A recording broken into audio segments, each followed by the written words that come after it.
Breaststroke drill number 11. Breaststroke swim with fast hands.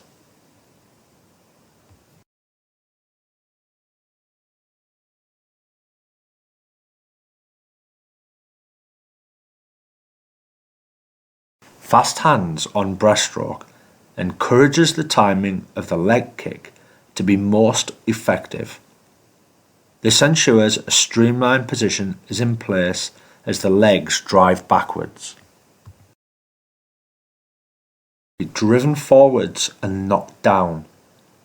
Always turn the hands flat, palms facing the water as early as possible on the recovery and into streamline.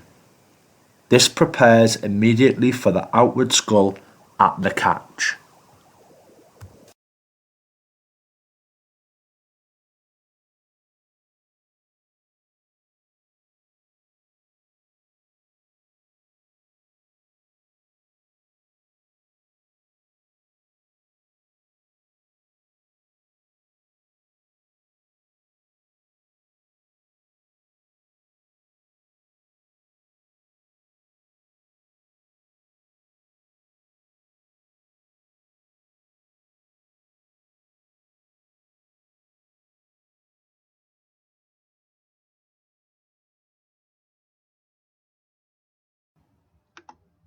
Rhomboid smash. Position the foam roller along the length of the spine. Any foam roller can be used for this mobility exercise. However, the longer foam rollers can provide a greater surface area to work into the soft tissue of the muscle. The movement is a subtle rocking from side to side. Perform this movement in a controlled manner, making sure to maintain contact with the muscle at all times. Positioning the feet wider than the hips will provide a greater base for stability and allow the movement to be done with control.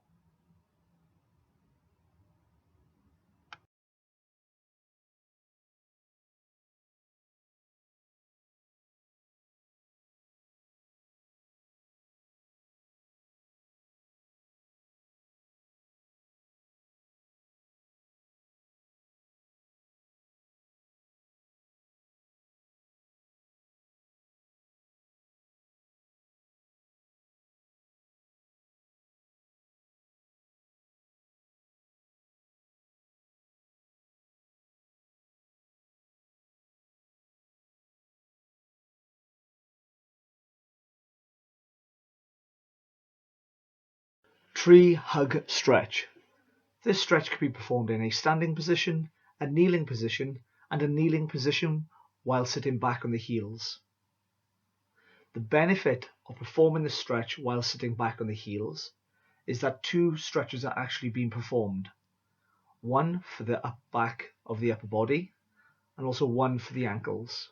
To perform this stretch, the swimmer firstly interlocks their fingers and pushes the backs of the hands away until their elbows are extended.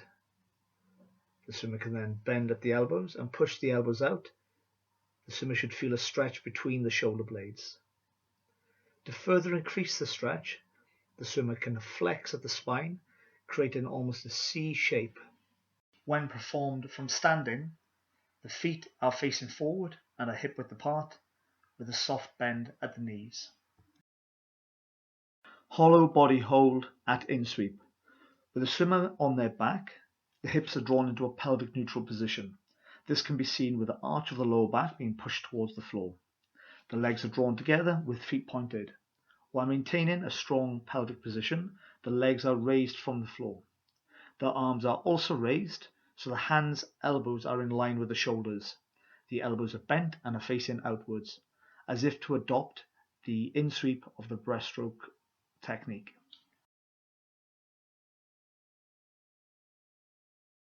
Glute ham bridge, feet elevated.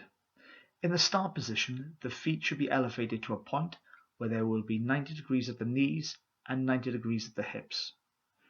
The feet, knees and hips should be aligned. As the hips are raised, the feet must remain flexed and pointing up. During the movement, the knees should remain in line with the feet and hips. It is common to find that the knees will flare out or the feet and knees flare out. Single leg band hip extension. This glute activation exercise is a more challenging movement due to being only semi-supported. This exercise can be made more challenging by being fully unsupported by removing the hands from the bars. The swimmer must adopt a neutral spine with the shoulders aligned directly above the hips. Having a slight bend of the knee of the supporting leg will allow the swimmer to have greater control over the pelvis. The unsupported leg is raised high enough as to just clear the floor. The unsupported leg is then extended behind the swimmer. It is important that during the movement of the unsupported leg, the hips are maintained in a pelvic neutral position and that the lower back does not extend. The movement must come fully from the hips.